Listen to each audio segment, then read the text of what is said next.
morning. Hi, Rotus. Good morning. Good morning, Zibby. Good morning to all our viewers, listeners out there. Good to be with you all on a hump of the week Wednesday. Hump of the week. All right. Would love you to be a part of the conversation. So let us know what your thoughts are. 0809 440 981. That is the WhatsApp number. And you could tweet at Smooth981. So we're talking about the mining sector. It's not often an area that there is a lot of discussions regarding here in Nigeria, is it? Is that not a shame? Is that not a giant shame that we don't talk enough about the mining sector? Actually, this Ministry of Mines and Steel, but either way, Zibby, this country is blessed in abundance with mining resources. For instance, I think you can get lithium from, is it Kogi or one of the Middle Belt states? And if you think about just the potential of lithium alone, lithium is a key ingredient in making batteries for like electric vehicles. So potentially you could have a Tesla. Now I know we don't have electricity, that one is a different story, but you could have a Tesla in Kogi, a factory, taking lithium and using it to make batteries for Tesla vehicles. There's the limestone, there's other things that we have, gold, so on and so forth. But unfortunately, we have not, if you were to ask me about the mining sector as a whole, we have not been able to utilize our potential, which is a real shame because the mining sector in South Africa is huge. The mining sector with Australia is huge. I think for Zimbabwe, it's also pretty huge as well because it's basically natural resources in the ground that you're supposed to be able to take out, export, and use for so many other things. So it is for you to say that the mining sector is not something we talk about enough in Nigeria. I mean, that just goes to show you the lack of development in that sector. And when you think about the fact that we need foreign exchange and we're so dependent on oil, it's a real shame that the mining sector is not a lot larger than it is right now. Yes, indeed.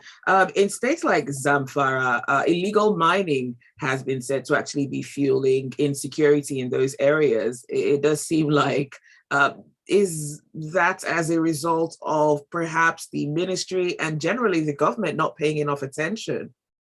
Well, the Minister of Mines and Steels, Minister Adegbite, he will tell you that they are doing what they can to address illegal mining. He was on television yesterday talking about the mining sector. And he literally said that Nigeria's land mass is so large that unfortunately the government cannot preempt illegal mining. So he basically just said that the country is so big that they're not able to protect all their mineral resources from being illegally taken out of the ground and sold. I mean, if you take that kind of admission from the Minister of Mines and Steel, Minister Adegbite, then you might as well just apply it everywhere else and like customs and keeping our borders secure to stop it from smuggling. Maybe you throw in oil theft as well. You can just now say that Nigeria is way too big to protect the nation's resources, which is again it was a shocking admission from him. Yes, on television yesterday. So the issue that you mentioned in the north, where insecurity is being fueled by illegal mining, and the fact that we cannot clamp down on it is again. So now you've got abundant natural resources. You can't exploit them for the purpose of foreign exchange. You are now you've now let that fall into the hands of other people whom are now exploiting it for themselves. So a big missed opportunity for Nigeria there. All right. I want to ask this though. What is the PAGM, this Presidential Artisanal Gold Mining Initiative? Yeah, PAGMI. Yes, it was. If you remember, there was a lot of fanfare back in 2020, now 3 years ago, where the president was handed a gold bar that was produced here in Nigeria. That artisanal mining initiative was, and of course, I love the fact that they put the word presidential in there. So great that they put presidential in there. Let's say it came from the presidency. It was supposed to allow artisans in the mining sector to be able to produce gold in abundance. They're supposed to be unhindered, supposed to be allowed to be able to, to do this and to show everybody how well it had progressed. He was given a gold bar. Since that time, we have not heard much from the presidential artisanal mining initiative. It was supposed to create a number of jobs. That's just gold, Zibby, just to show you how abundant the mining sector is, where they could just focus one thing on just gold, right? I mean, think about think about jewelry, think about, the job creation, think about all that. Nothing has happened since then. Another missed opportunity. I hear they say, I can't remember, it was 5 million of, okay, well, it couldn't be trillion. It was about, they say $5 to $6 million a year in gold smuggling occurs in Nigeria. Again, for the minister to say that the country is so big that they are not able to preempt such is just shocking. So letting the resources waste away. You have an initiative that was supposed to create jobs for artisans in the mining sector that has not moved forward. And you're just, allowing people to illegally mine. And you're saying that the country is too big for you to be able to secure everything. It is. And this, I can't remember how many interviews he has granted in his lifetime as minister. I think he came in during Buhari's second term. So if I'm not mistaken, I'm not sure if Adegbite had been there for all 8 years. I'll have to check. And if our listeners can check as well. But I think he came in the second. Anyway, either way, whether it's 8 years or 4 years, he's been at the helm for so long. And to admit that, if there's another thing he said, Zibby, another thing he said was that we lack data. The Minister of Mines and Steel said we lack the type of data that we can use to entice foreign investors to come into the sector. So you can't protect your resources. You say the country is too big. Illegal mining is flourishing. No improvements on the presidential artisanal mining initiative since 2020. And you have no data to provide to any investor. Is that not Nigeria in a nutshell? And again, I repeat, we have the resources that can rival an Australia. We can rival a South Africa. South Africa is not even our mates when it comes to how many mineral resources we have.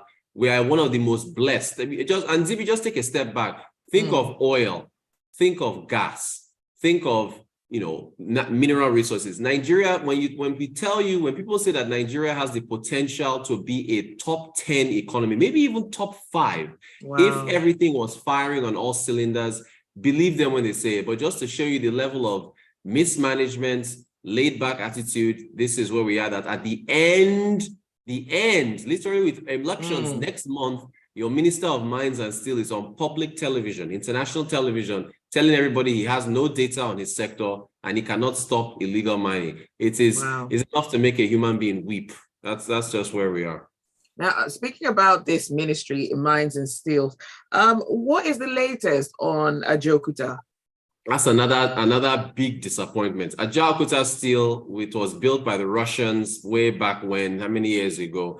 And this is, I understand, I don't know whether it's $8 billion or so that's been sunk into this thing. It was supposed to be able to create steel for Nigeria. Now we've got, again, we're blessed with steel deposits. I think you also need coal and some other things to put it together. But unfortunately, what we have in the ground is not compatible with the Ajaokuta Steel Company. So what I understand is they were supposed to now get steel from somewhere else. I think Itakpe or somewhere else, but they don't have the rail facilities from the other locations to take to Ajaokuta. So it's moribund. That's the answer. Ajaokuta Steel is moribund. They made some recent announcements that it's going to create, I don't know, it was 500 or 50,000 jobs. Of course, they made the announcement at the end. This was like last week or or a week or 2 weeks ago, they just came out with another announcement that, oh, Ajaokuta Steel is going to create how many jobs and so on and so forth. Meanwhile, the inputs that the steel mining Ajaokuta needs, they have not completed them. So again, think about Zibby, with steel, you can make cars. Right. You can make, Brazil has, I can't remember the name of the company, but Brazil rivals Boeing and Airbus with its own aircraft manufacturing industry. So Nigeria has enough steel to at least funnel towards making its own cars, making its own planes, right? Making guns. I mean, think about anything else you can make with steel. But unfortunately, Ajaokuta, another disappointment, is just sitting there rotting away. I mean, this thing is a massive ecosystem, 68 kilometers of roads, many estates around where it is located, nothing. Wow. Zilch, zero. Okay, let's move on to perhaps a different direction outside Nigeria. Now, let's talk about Dubai. Why has Dubai made this move on alcohol taxes? Yeah, they've decided to suspend alcohol taxes. I brought this up because of the Finance Act that I think they're still tweaking the Finance Act. And that Finance Act is just going to level more taxes on an already overtaxed corporate sector in Nigeria. And so you turn around at Dubai, which is you can fit, I think you can fit Dubai inside Lekki, or is this Surulere? Well, you've only got about 2 or 3 million people there. And they've reduced alcohol taxes in order to boost their tourism sector, to basically allow folks for that sector to thrive. So I know we're trying to move in a different direction, but it's still a reflection on Nigeria, that Nigeria has not been able to appropriately tax her informal sector, to formalize the informal sector, to be able to boost tourism. I mean, Dubai puts Lagos to shame, and so many other countries when it comes to what they have there. You've got rappers like Drake shouting out Dubai in their lyrics. You've got bodybuilders from Nigeria going there to prepare for competitions. You've got Nigerians that fly there regularly, so much so that they have to ban us from visas because we've been going there to go and mess up.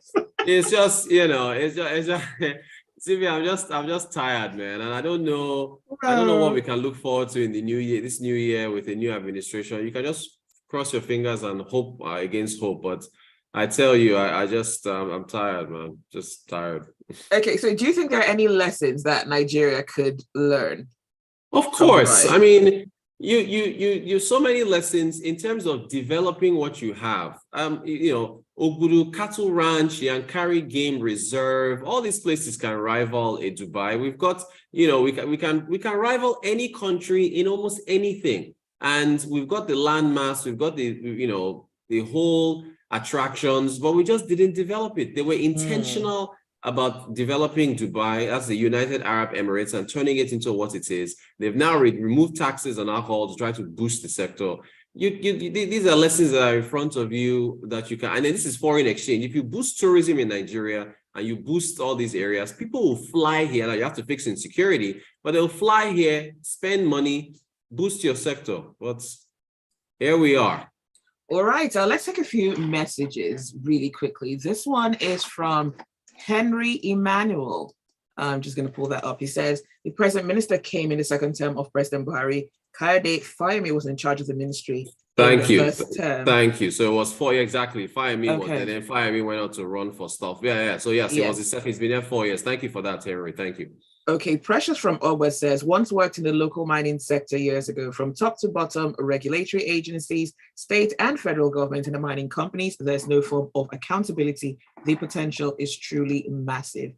And Ogene Ochuko says, what an excuse by the minister. It's quite shameful. Did his advisors advise him drone technologies available to check criminal activity? And finally, Gilbert Musa says, good morning.